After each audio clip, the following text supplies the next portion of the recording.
dio publike izabrali i dobar veći dio publike, evo sada sluši taj aplauz. Zasluži su, zaista, nema šta tu da se kaže, izašli su hrabro u jednu paklenu atmosferu, imali su i sreće, istina, ali su odigrali jednu sjajnu utakmicu večeras. Dakle, Marko Knežević, Milan Stupar, Raško Šarić, Bojan Petrić, Bolet Rudnić, Duško Sakran, Perica Stančeski, Oliver Jančić, Miroslav Stevanović, Ljubiša Vukina i Saša Kajkus su bili starteri. Na klupi su bili Sušac, Petrović, Šović, Stanić, Damjanović, Bojić i Vuko Vratović, naravno sve čestitke iza trenera Zorana Marića, koji ispostavilo se je bio pravi potrebno borca njegovo dovođenje na čelo kluba. Perica Stančeski. Vidimo Boška Čeku i Jasina Bakovića.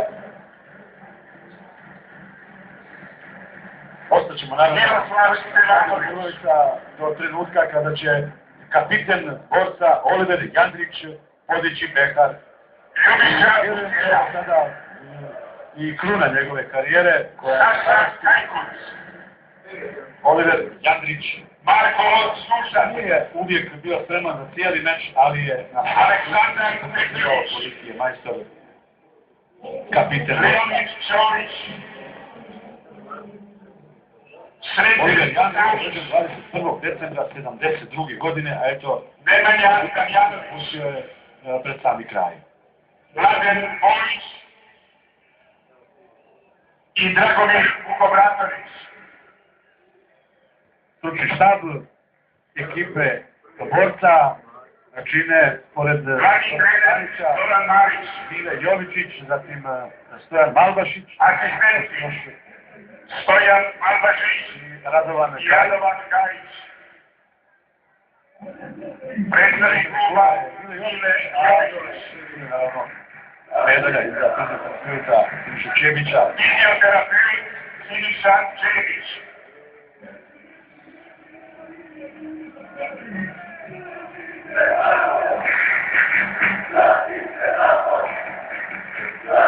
Ponovo navijači Željezničara pokazuju ljubav prema svojim igračima i no, mi ćemo naravno se fokusirati na jedan pekar u trajno vlasništvo.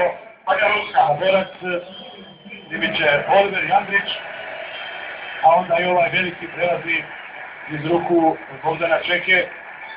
To na predsjedništva Fudbalskog saveza dobija Oliver Jandrić, ovo su navijači borca.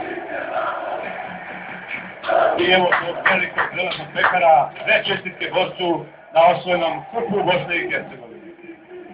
Evo ovom slikom, poštovani gledalci, opraštam da ste uživali u ovoj izuzetnoj fudbalskoj predstavi. Još jednom ću ponoviti, Željezničar borac, prva utakmica, 1-1, borac je osvojač Hercegovine, a Željezničar u narednom kolu na ovom stadionu Laktašića očekuje Laktašića i očekuje osvajanje titule šampiona. Hvala na pažnji, laku noć i gledam.